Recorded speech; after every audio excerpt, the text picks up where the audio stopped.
I don't want to hear it. It's unfortunate, but I don't want to hear it. Breaking news, Canelo Álvarez has undergone elbow surgery after him getting beaten by Terence Bud Crawford. But no excuse, all right? No excuse. We ain't give no leeway to nobody else in the sport of boxing when they had an injury going into the fight and had to get surgery after the fight. All right? We ain't going to give that excuse to Canelo Álvarez.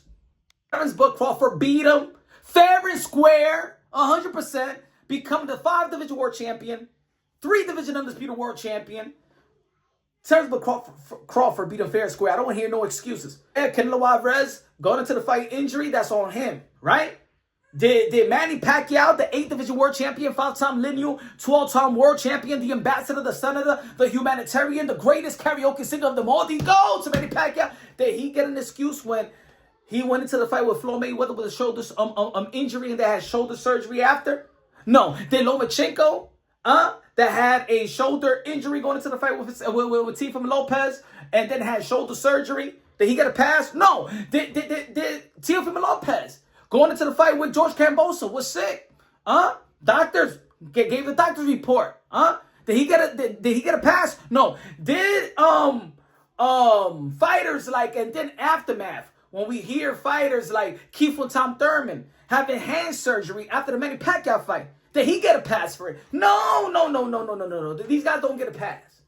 Did Shakur Stevenson after the Edgar de los Santos fight that had hand surgery after the fight, went into the fight injury, everybody was making fun. Oh man, he was running like Forrest Gump.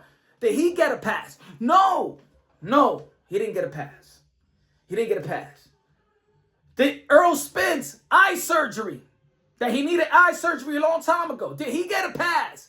When Crawford beat his behind from pillar to post. No. Nobody get an excuse. So Canelo Álvarez doesn't get an excuse as well. We don't want to hear it. It's unfortunate. At the end of the day, this is boxing. You fight to prepare for a fight.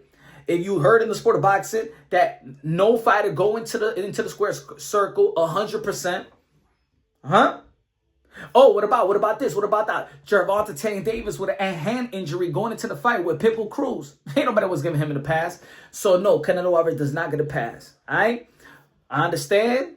It's a wear and tear type of sport. You're going to get injured leading up to the fight. You're going to get injured in the fight. But I'll put it this way.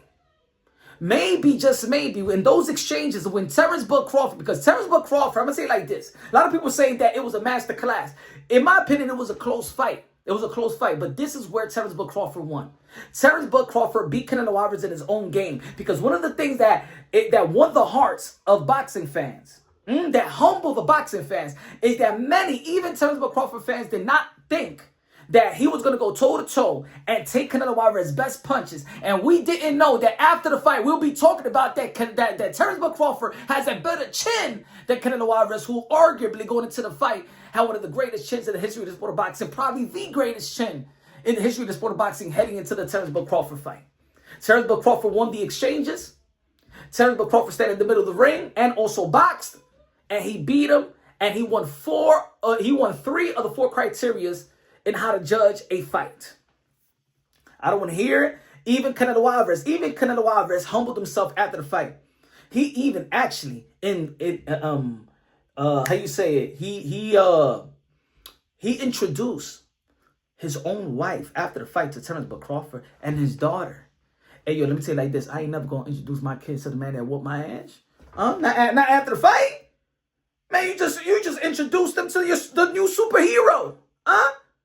Anyway, he just took the heart of Canelo Álvarez. He did. And the thing is, I saw that, not in the 12th round, but I saw that after the fight. He was humble. And yo, even Ellie Setback was trying to throw him a bone. Like, yo, I picked you. And shout out to Ellie Setback, but he tried to throw Canelo Álvarez a bone, and he wasn't trying to chew on it.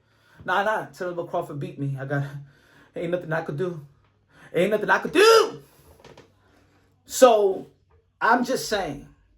Shout out to Canelo Álvarez. Hopefully he gets back in the ring, and hopefully he gained that relevant respect that he once had. Maybe he need to fight David Benavidez. I think that's the only way that he could gain his respect, if he put up a great fight versus David Benavidez and give the fans. I don't know if that fight is hot anymore, but it is what it is. Let's see. Hopefully he heals. Report has it, Ring Magazine said that he'll be back late 2026.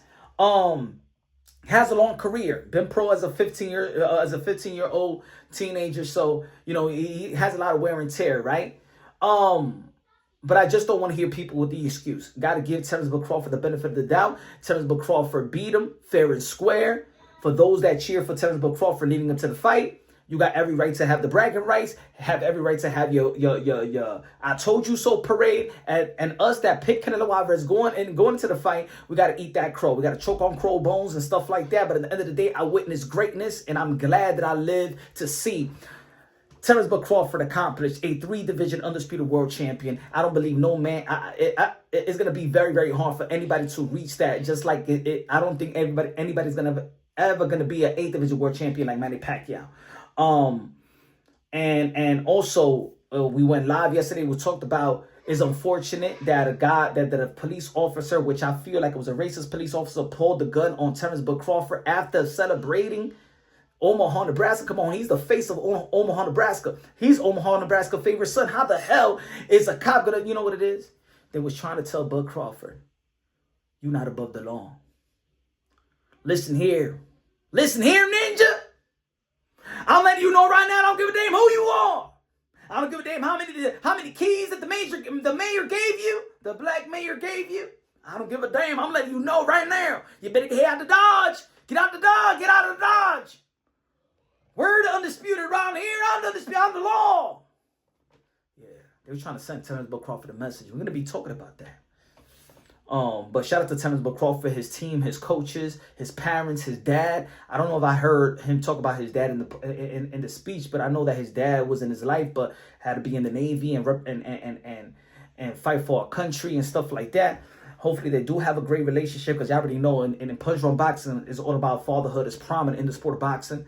But for the most part, Terence Crawford is the face of boxing, the face of American boxing, the king of boxing, and us as American patriots should hold them to higher standard, because if we hold them to a higher standard, we add value to who Terence Crawford is, then those that's coming before him is going to want to try to accomplish what he have accomplished, or even more, the right way. And he did it the right way. Ladies and gentlemen, y'all already know this is Punch Run Boxing, a.k.a. Mr. Moonshine himself. Love y'all. God bless. And on to the next.